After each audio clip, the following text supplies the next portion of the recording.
64 megapixel Sony image sensor, 8 GB RAM, 128 GB storage, and a full HD screen. This is the Infinix Zero 8. This is the Infinix flagship smartphone for 2020. Now, the Infinix Zero 8 will be launching together with the first ever Infinix Smart TVs. The Infinix X1 Smart TVs will come in two sizes, 43-inch and 32-inch. I will update you on my website when I get more details on these TVs. Straight out of the box, I can see that we have a 6.85-inch screen with a 90Hz refresh rate. The processor is a Helio G90T and the battery is 4500 mAh and comes with a 33-watt charger. At the top, we have dual front cameras. And that is the diamond shape we have been seeing on social media throughout the past week.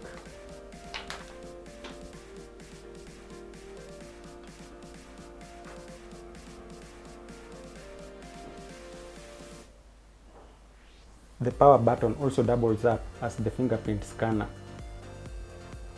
So as that boots up, let us quickly check the other accessories inside here. SIM ejector tool.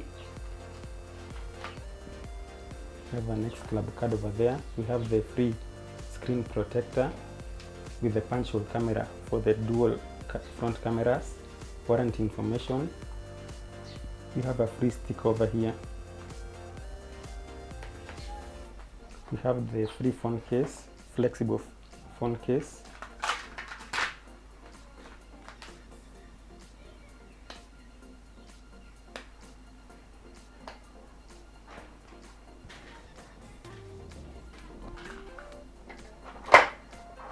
We have a massive 33-watt charger. This charger is very big.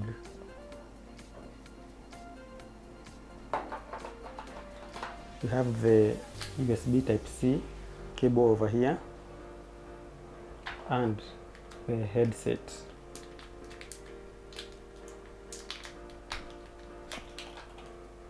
This is some strange looking headset. So this is the Infinix Zero 8. Let us take a look at the other specifications. I will come back to this strange looking headset near the end of the video. Now the Infinix Zero 8 has 8 GB RAM and 128 GB storage. We saw that at the very beginning of this video. The front camera is 48 megapixel dual. That means these two cameras. And then at the back we have a 64 megapixel quad camera setup. This diamond shape bump at the back over here. At the bottom we have the quad flash. We have a Helio G90T processor, a 4500 mAh battery, a 1080 by 2460 full HD screen, and this device runs on Android 10.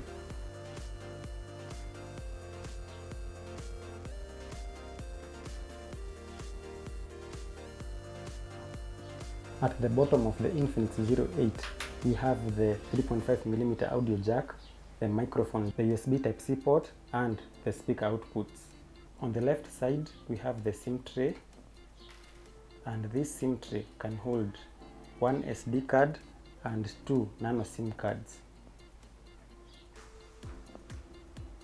Now let us take a look at the Infinix Zero 8 user interface. It seems normal at first glance. The change I have seen is that the smart panel is a little bit hidden. There you have the smart panel, and I'm going to start a screen recording and paste it on the right of your screen. There we go. Swiping up, you have the main menu, apps over here. Like always, I will do a separate Infinix Zero 8 screen recording video. I will also paste a link to that in my video description below. Now I'm sure this phone is very expensive. That said, I don't know why Infinix has pasted these instant apps at the top over here. In my opinion, these are very annoying applications. So this is how you remove them. Long press this area, go to menu, then go to other settings. At the bottom you have instant apps. Just disable that. and the instant apps have gone. The other thing I noticed about this smartphone is this application over here. I did tell you that Infinix will also be launching some smart TVs. Now this application known as Infinix Live 2.0 is the remote control for that television. Let us take a look at the camera.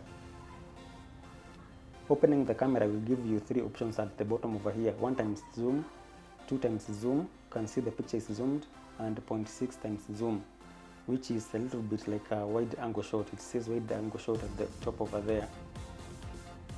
Now I expected that small panel I'm used to at the right over here that usually has the macro as well as wide angle. Well, I did find the macro.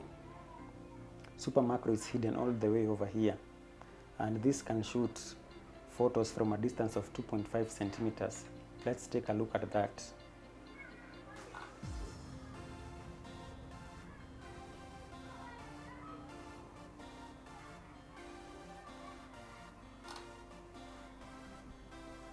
And these are the results.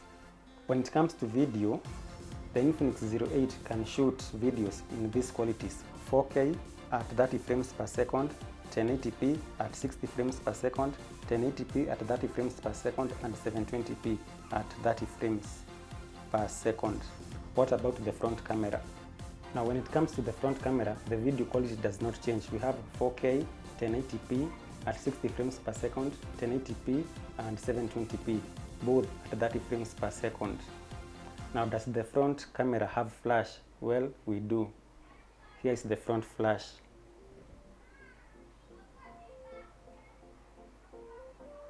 Now, you can choose between whatever lens you want at the top over there by tapping on these 2 buttons at the bottom. That's a wide angle shot, and that is a normal shot. I'm now recording with the front camera, the 48 megapixel camera. The sun is right over there, that's why this side of my face is lit up. Now compare this with the 8 megapixel wide angle camera. I'm now recording with the 8 megapixel wide angle camera. You can see that the area behind me is much more in view. I'm now recording with the 48 megapixel front camera, and you can see the footage is very shaky. Now let me turn on the super steady. And now the super steady shot is on. You can see the footage is very stable. This is a very good smartphone for vlogging.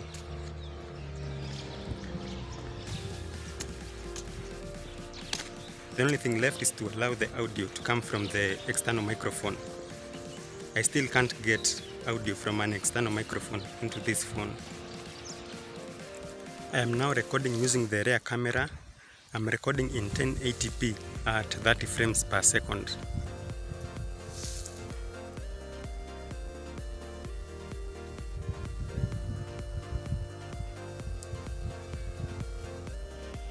This is 1 times recording, so let me show you what 0.6 times recording looks like.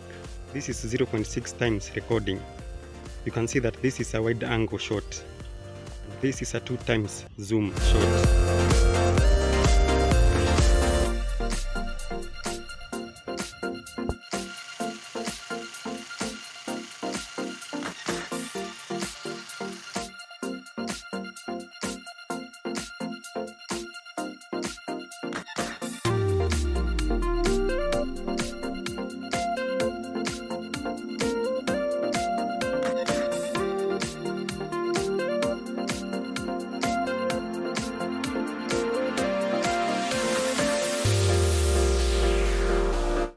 Let us take a closer look at the Infinix Zero 8 headset.